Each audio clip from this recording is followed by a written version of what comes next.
Bonjour à toutes et tous, on se retrouve aujourd'hui sur une nouvelle vidéo sur deux PC portables. Deux PC portables pourquoi? Alors il y en a un que j'aimerais vous présenter, que vous ne connaissez pas, que vous n'avez absolument jamais vu sur ma chaîne, et un à droite que vous connaissez, qui est la pire des saloperies. Je l'embête ce PC portable tout le temps, mais il m'embête encore plus, je vais vous expliquer pourquoi. Donc déjà on va commencer par le petit nouveau, celui que vous connaissez pas, le beau petit PC noir là, qui est un Dell. Attendez, je vais le refermer pour que vous voyez exactement quel Dell c'est. Dell Inspiron, c'est le 4100 chez Dell de 2001. Oui, il est tout jeune, tout récent, mais je vais vous expliquer pourquoi j'aime bien les très très vieux PC portables de cette époque. Alors bon, voilà, excusez-moi, je l'ai juste rouvert. Donc pourquoi est-ce que j'aime les très vieux PC portables? Déjà pour la première raison, ils ont des vieux CPU. Et les vieux CPU, je kiffe ça, moi. Tout ce qui est Athlon XP, Pentium 2, Pentium 3, Pentium 4, Duron, Sempron, j'adore ça. Et je vais vous dire après ce qu'il y a dedans. Certains le savent déjà par le Discord Bob Morris, mais d'autres ne le savent pas. Donc ensuite, deuxième raison, c'est pour l'école. Pourquoi pour l'école? Parce que si je ramène un PC portable neuf au lycée, je vais me le faire tirer. Donc il me faut un PC portable solide, pas très performant, parce que pour faire du Word, même un Windows 2000 avec Word 2000, ça suffit, mais voilà. Juste un PC qui me permet de faire du traitement de texte. Et qui a une batterie qui tient au moins 1 heure. Donc là, voyez-vous, je vais vous expliquer pourquoi ce PC portable là, je pense le prendre pour le lycée. Pour remplacer cette saloperie là, et je vais vous dire pourquoi cette saloperie là, j'en peux plus. Donc déjà, donc je vais vous dire ce qu'il y a dedans. Donc il y a deux, cachet étiquette, les plus avisés l'auront déjà reconnu, mais il y a 256 mégaoctets de SDRAM. Donc là, les gens sont en train de se dire, oh, je crois savoir. 256 mégaoctets de SDRAM, un disque dur 30 Go de chez Hitachi, et une GeForce 2 Geo. Oui, c'est une carte graphique PC portable, très étrange comme nom, mais bon. Et un processeur, un Pentium 3. Et oui, un petit Pentium 3M avec un petit logo Designed for Windows XP d'origine, bien évidemment. Ce PC portable là, on sait déjà que c'est un pro. Pourquoi? Bah, il y a la petite, je sais pas comment ça s'appelle ça, ce truc là, mais je le vois, il est que sur les PC portables pro de chez Dell, hein. Il est là, puis en plus, c'est un Inspiron 4100, bah c'est marqué là d'ailleurs, je voulais pas montrer tout à l'heure, voilà, c'est marqué là. Donc on sait que c'est du pro de chez Dell, c'est du pro de chez pro. Et vous allez voir qu'il a une petite particularité, ce PC portable, au niveau de l'écran. Bon, il y a une vieille ligne bleue dégueulasse sur l'écran, mais ça on s'en fout, hein, c'est pas grave, hein. Mais par contre, je vais vous expliquer pourquoi il est particulier cet écran pour un PC de 2001. 2001, je précise. Et d'ailleurs, je l'ai récupéré, il n'y avait pas de poussière dedans, hein, quasiment, hein, comme neuf, quelques petites rayures, mais pas grand chose. Donc, on va déjà le démarrer. Alors, déjà, il faut savoir que le ventilateur ne tourne pas. Ah bah, vous avez déjà vu la ligne qui est là, qui est dégueulasse. Il y a deux lignes d'ailleurs, si vous voyez. Deux vieilles lignes dégueulasses. Mais donc il boot un XP, mais il était propre, tout bien, tout propre. C'était impressionnant. Donc bon, il chauffe que dalle et le ventilo en fait ne tourne uniquement quand le PC chauffe à mort de chez mort de chez mort. Ça c'est fantastique, ça honnêtement je peux vous dire c'est fantastique. Il chauffe que dalle. Donc le ventilo tourne jamais, le PC est super silencieux. Par contre il fait du gros démarrage, il n'y a pas à dire. Donc, vous pouvez voir que c'est... Alors, ça, c'est moi qui l'ai mis, hein. En fait, j'ai récupéré le PC sans rien. Il était formaté et réinstallé quand j'ai récupéré. Tant mieux, hein. Mais il était encore sous le thème Windows XP classique, que j'aime beaucoup, hein. J'adore ce thème. Mais je trouvais que, comme le boîtier était digne d'un boîtier des PC à l'époque Windows 98, 2000, Millennium, et NT4, je me suis dit, bon, on va lui mettre la barre originelle de Windows et pas le bon vieux Luna de Windows XP. Eh, les petits focus, fais le focus. Bon, après, je tourne ça dans une pièce sombre à minuit. Tac. Voilà, on s'en fiche que le PC court un risque, hein, honnêtement, j'en ai rien à faire, moi. Et voilà, il a toutes les mises à jour quand je l'ai récupéré comme neuf. Mais là, je sais pas si vous voyez, là, vous voyez, ça m'énerve un peu, moi, cette petite ligne. Donc, oui, qu'est-ce que cet écran de particulier? Là, vous me dites, ouais, bah, c'est un écran de PC, hein. Oui, mais il affiche une résolution particulière. C'est du 1400 par 1050. C'est pas du 1280 par 1024. C'est pas du 1280 par 768. C'est pas du 1024 par 768. C'est pas du 800 par 600. C'est du 1400 par 1050. 1400 par 1050 sur du 4 tiers. Et là où c'est particulier, c'est simplement parce que cette résolution n'a été adoptée en général que vers 2006-2007 pour les écrans 16 dixièmes, que peu de gens connaissent d'ailleurs. Regardez, je vais vous montrer. Donc, panneau de conf. Putain, j'ai fait tellement longtemps que je peux utiliser un XP, moi. Ouh, par contre, regardez, il y a des petits problèmes là, par contre. Oui, les icônes se chevauchent. Alors, affichage, je crois, mais je suis pas sûr. Apparence peut-être, non. Paramètres. Ouais, c'est ça. Non, là c'est du 1600 par 1200, excusez-moi. Parce que j'avais vu sur Google que c'était du. Oh, par contre, je vais me passer en 32 bits, moi. Ouh, moi j'aime pas du tout le 16 bits. Voilà, là c'est quand même plus beau, hein. Bon, vous voyez pas ce que je filme un écran à travers une caméra, mais voilà.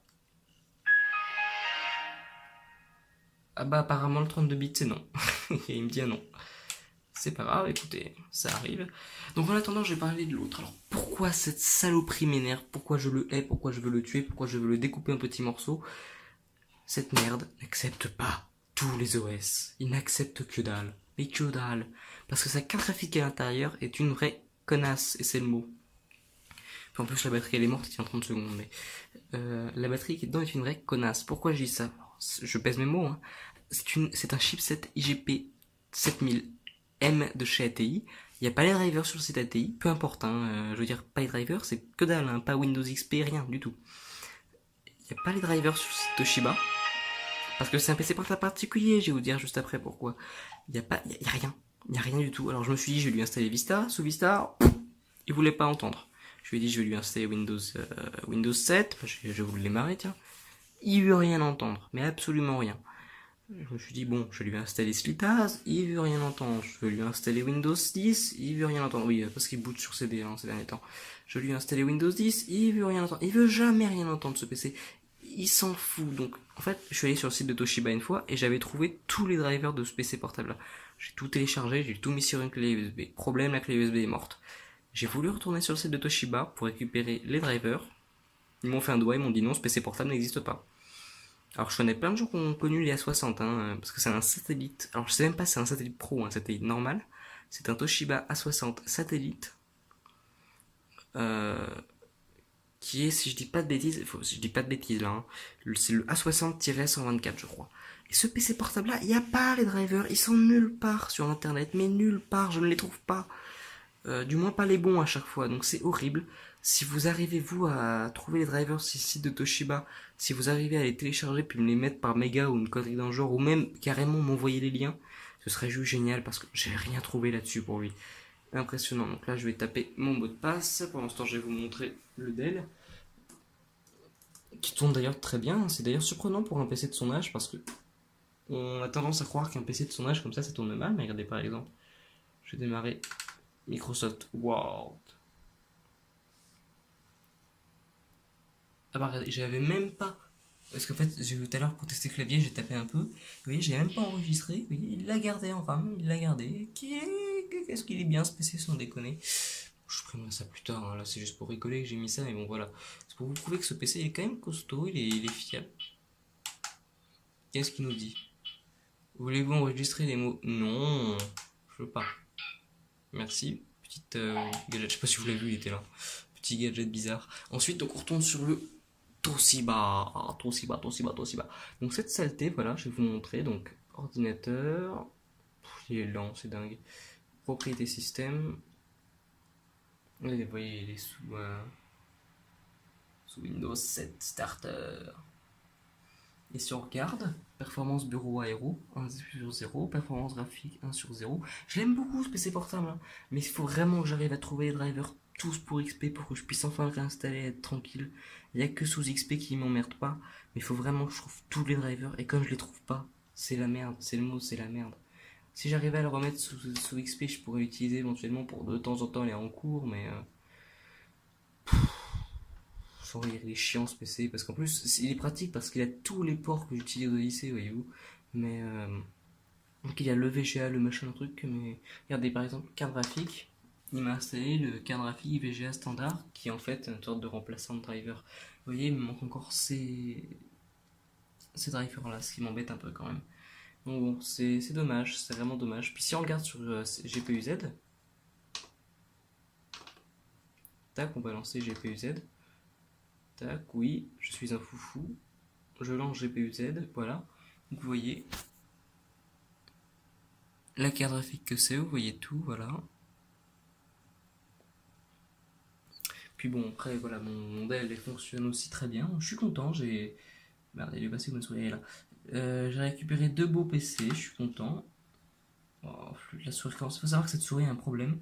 Elle bouge toute seule, hein, parfois elle fait un truc et elle va bouger toute seule, voilà.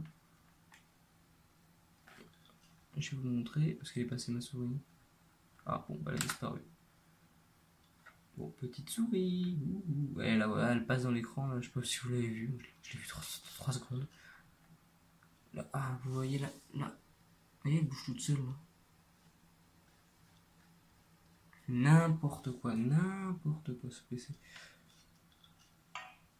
Ah, là il me dit stop. J'essaie juste de contrôler la souris, de la récupérer. Vous voyez, là je bouge mon doigt vers le bas. Je sais pas si vous la voyez vous sur l'écran. Elle bouge pas, elle reste tout en bas, regardez. Elle ne veut pas bouger. Bon, bah écoutez, c'est pas grave, hein. Je vais devoir me débrouiller pour que ça fonctionne. Parfois ça fonctionne, parfois ça fonctionne pas, je sais pas pourquoi. Je pense que lui aussi il faut que je réinstalle Windows. Bon. Voilà une petite vidéo sur 2 vieux PC portables. J'espère qu'elle vous aura plu et à bientôt.